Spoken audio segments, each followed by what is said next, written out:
take you through a full day of eating no gluten, dairy, or sugar. Just a little backstory. So I'm a holistic nutritionist. The reason I got into that is because I have PCOS and I was very interested in learning about diet and lifestyle for maintenance and reversal of symptoms. I'm also just interested in like wellness in general, but that was my main focus for like going into school for that. I have done so many different things, a ton of trial and error over the years, but the one thing I've never really done is an elimination diet and checking for food sensitivities or just removing foods that could potentially be inflammatory. I think the reason why I put this off for so long is because I've never had gut issues. I've never really experienced a lot of bloating, like diarrhea, constipation, stuff like that. I feel like digestion issues are the main thing that lead people to removing certain food groups or assuming that they may have a food intolerance. I've experienced chronic acne for like 15 years. I've also had seborrheic dermatitis on my scalp for like consistently probably 5 years now. Both of these skin conditions are essentially inflammation. I decided I was going to commit and do at least 2 weeks removing all gluten, dairy, and sugar just to see how I felt. And then I considered extending it to 4 weeks, but after the 2 weeks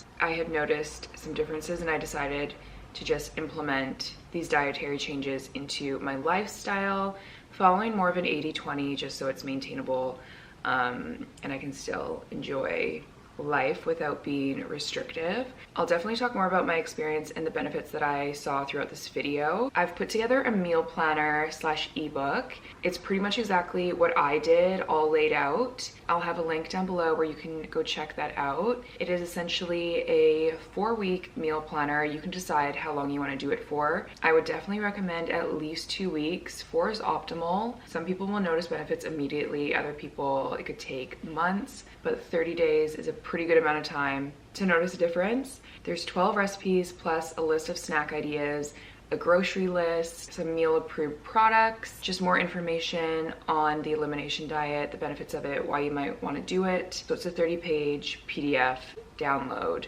You can totally do this on your own. You don't have to buy this, but I think it's really beneficial to have a plan. So link to that will be down below, and I'm just going to be sharing some meals from that ebook in this video. Quickly want to thank the sponsor of today's video, which is AG1. I drink this almost every single day. First thing in the morning, I do 1 scoop of the powder.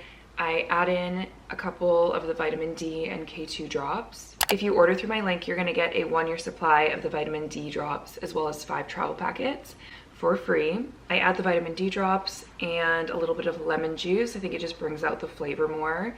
I kind of see it as my multivitamin. It's packed with 75 different vitamins and minerals from whole food sources. There's also pre and probiotics, which is really good for gut health. It's good for supporting your immune health, and it's honestly just become part of my morning ritual. I have my AG1 and then I have my coffee. It is now my routine. I really enjoy it. It makes me feel like I'm starting the day off on a good foot. I'll have my link for that down below. I'm not following the meal plan right now, so these recipes are going to be a little bit different, or at least this one is. I'll kind of explain why as we make it. We are going to be making overnight oats, and I'm doing quotations because I'm using these quick cooking rolled oats. It takes like 5 minutes for them to set. It's not going to be sitting overnight, but you can totally prep this the night before. This version is my apple cinnamon, but I don't have apples, I have a pear.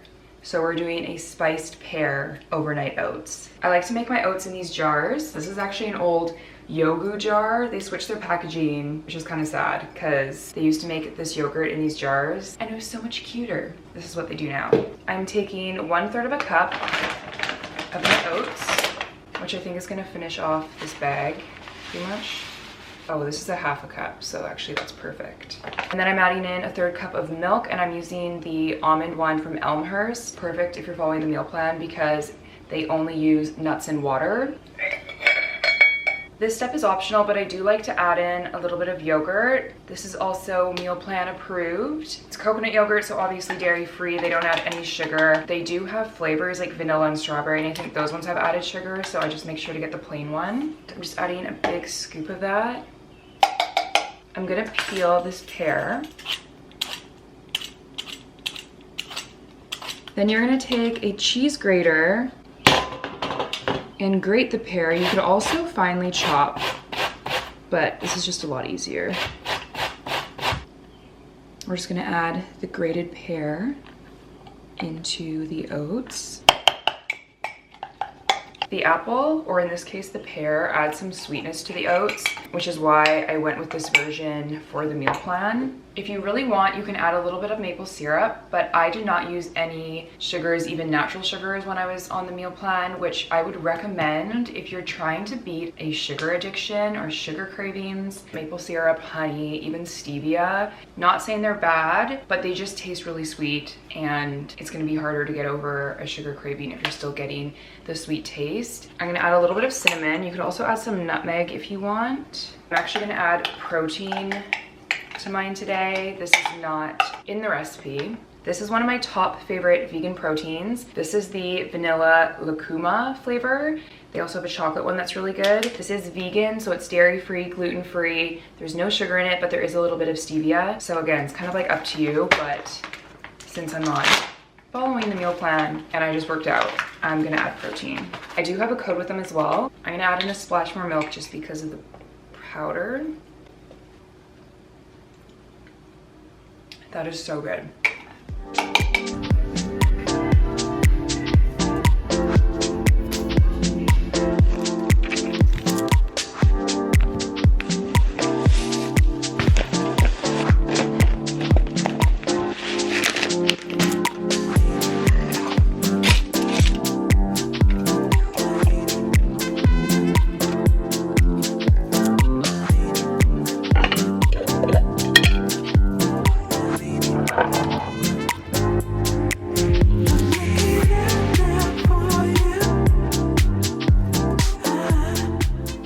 I just laid down for a 20-minute nap that turned into an hour, and I am still getting back to life.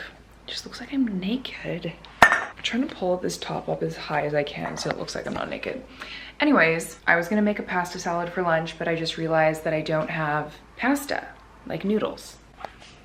Change of plan. If you want that recipe, it's in the ebook meal planner. Instead, I'm gonna have leftovers from yesterday's lunch, which is this chickpea salad. I'm gonna make it into a sandwich with this bread. It's from the brand Little Northern Bakehouse. I get the seeds and grains one. This is the chickpea salad. I'm gonna smash it up a little bit so that it stays in the sandwich. This is really easy to make, and I'm really into chickpeas right now. You can do so many things with them. You can use them in baking, in recipes like this. Sometimes I roast them and just have them as a snack. You can do like spiced ones. They're high in protein, fiber. They also contain phytoestrogens. So this is just 1 can of chickpeas, a little bit of mayo and Dijon mustard, salt, pepper, lemon juice, and then chopped celery and red onion.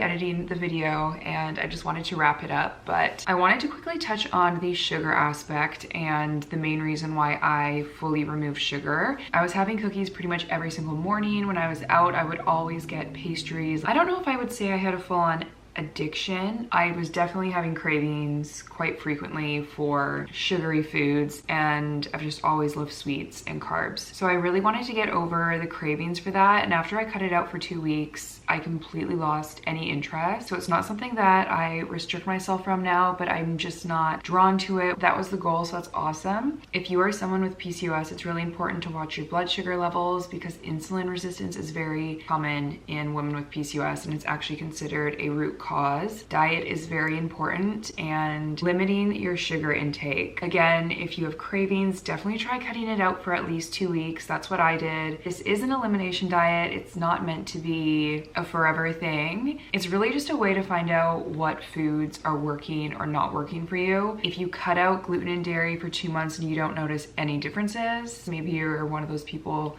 that can have these foods with no problems, and then you can easily incorporate them back into your diet. I hope this video has been somewhat informative or helpful to at least one of you. Again, I'll have links to everything that I've been talking about in this video. Just check out the description box. Thank you so much for watching. I'll see you all in the next video.